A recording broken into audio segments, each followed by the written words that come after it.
Worried about their GME.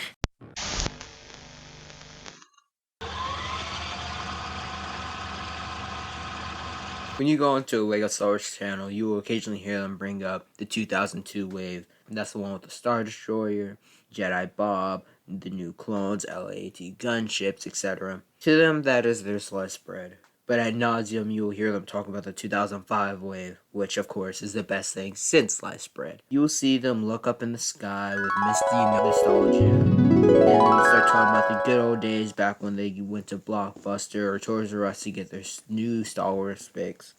Because at the time there was 2 new movies that was coming out and a tie-in game. The first LEGO Star Wars game, Battlefront 2, and Republic Commandos. You might be thinking, don't you mean one Star Wars movie? No. If we count this movie, we can count this dumpster fire too.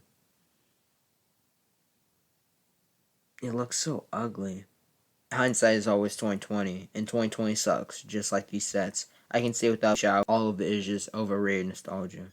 Contrary to popular belief, Revenge of the Sith is considered the most overrated movie. So that means that the tie-in game is automatically overrated. The complete saga came out, so that makes the original prequel trilogy game obsolete. And would it be wild to me to say that I like the PSP version of Squadron more than I like Battlefront 2? In Republic Commando, unless you like to fight unbeatable droids and bugs in the game is overrated. Again, I feel like most of the fondness for these early sets would come from the video game, because you could see what you're playing with in action instead of imagining it. You can actually physically play with the Lego as a video game and in real life. So that means that you're more attached to it. And we don't really see that a lot nowadays with video games. Like in The Force Awakens, there was very little actual builds in the Force Awakens game. Most of the people for buying those sets were anywhere from 5 to 12. And the people who are still acquainted are now 20 to 27, and they have a very established voice in the community. To talk about why they love the sets and why they recommended them over some of the new sets, and for me, that is lunacy. Let's start off with the figs. Starting in 2004, LEGO started using flesh tone pieces for their main figs. I think this is the start of the era of LEGO Star Wars between the yellow faces and the ugly Clone Wars faces. So it's the first time you can get more accurate prequel and original trilogy minifigures without them being yellow or them being anime characters. And they also began their little Skechers version of the light up shoes gimmick, the light up lightsabers, which people still have a fondness today. But overall, the minifigures by today's standards are way too simplistic.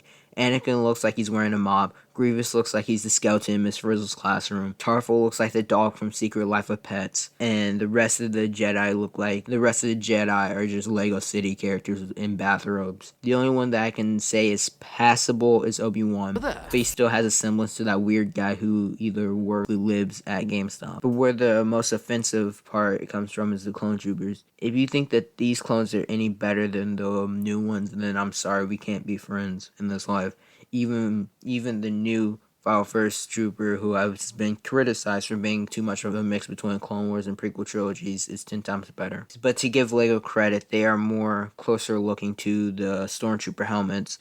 So if that's what you're going for, then I guess that is a plus. Build-wise, I'll admit that there are some that are pretty good for their time. I'll even say that the turbo tank isn't awful, but for every turbo tank there's always a Vader's transformation. But for the sake of consistency, I will start off with the positives. Like I mentioned before, the turbo tank sort of holds up for today's standards, but it's still big and bulky, which for some people that's what they're looking for in a turbo tank. And for the main figures, though I do not love them, I still think it's similar to getting the beefy Luke, that it's still a recognizable Star Wars character. The Mace Windu's eye and U-41st Elite Trooper looks too much like a Scout Trooper, but he's fine. And the Cody Bly 337th, it doesn't matter. The Death Star's okay, but it's way before its time. ATRT's way oversized, and it's a lackluster build by today's standards. And the latter, that can be said with most of the builds. The Death Star, like mentioned before, ARC-170, Jedi Interceptor, Tri-Fighter, Sandcrawler, Grievous's Wheelbike. Those sets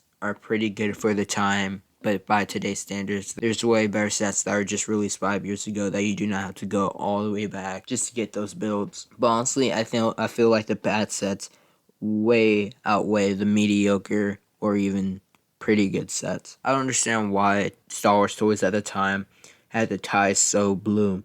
I know that ties have a bluish tint to them. That's why we have the color light bluish gray or light bluish dark gray in Lego. But old Kenner and Lego went OD with it. I still cannot fathom why people would prefer this set over this one, even though the newer one is, even though it's not to scale. Imperial Inspection is so much of a product of its time in a bad way. It is very accurate to, it's very inaccurate to anything we have seen in Star Wars. And the pigs are meh and inaccurate as well. The Snow Droid, I'm pretty sure, is based off concept art, which is a problem we've seen more recently with Kylo and Shuttle being gray. So if you want to give it a pass, that's okay, but I can still be, but it's still inaccurate. Looking at Vader's transformation tells you all you need to know. It does fall into the category of sets that are way worse. Because of that, the new one's so much better. But honestly, this is honestly like comparing apples to oranges. Despite them being a decade apart, I still believe if they released it in 2010, it would be better than what this is. This one's considered one of the worst Lego sets of all time. The Not So Ultimate Duel. What has been said about this set at this point is the worst rated set in the wave. The feature of Obi-Wan and Anakin fighting doesn't work. Plus,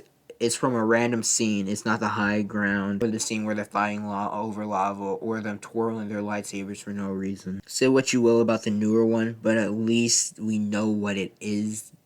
This one is just completely unrecognizable. Honestly, I think this wave is the pinnacle of one of the biggest problems in the Lego community. Letting nostalgia dictate what you tell people to buy and what's a good set and what's a bad set. Unless it's a UCS set, you should always go for the newer, more accurate model over the less stable, older model. There's a couple of bigger YouTubers are telling you about all the nostalgic fond memories they have for the set that you 100% are not going to have yourself. I know that there's this aura around having cool older sets, but those can get expensive real quick. And if you're someone who just wants to put them on display casually, you should not go out and get these older sets unless you are so obsessed with the minifigures back then. I know I've been calling out M&R for a bit, but that's because he lets nostalgia dictate how he reviews things too much. When he's always reviewing older sets, he lets things pass way too often because he has a memory with it, or he collected a lot of them. And with newer sets, because they are newer, he doesn't have as fond as a memory, and it leads to him disliking the sets way more.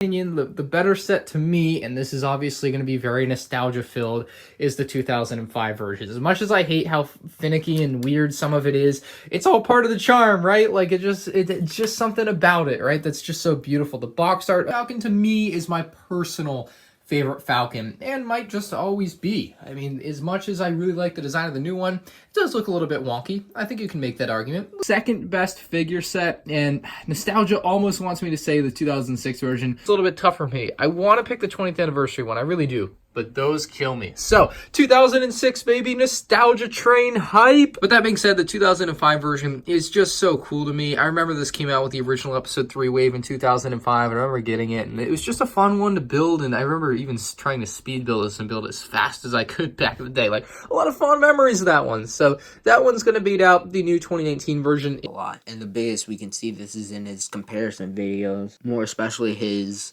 M&R opinion, because more than likely, the older set's always going to get the M&R opinion, and it's going to blame that Lego's not doing as good as they were back then, when the inverse is true. I know a lot of people are looking to those videos for recommendations for sets, and honestly, I cannot recommend you at least taking into account the M&R opinion and just taking everything for face value, because everything, of course, is a bias, but trying to find the objective reasoning behind why you would get this set is more important than his opinion, and that you should never really take things at face value.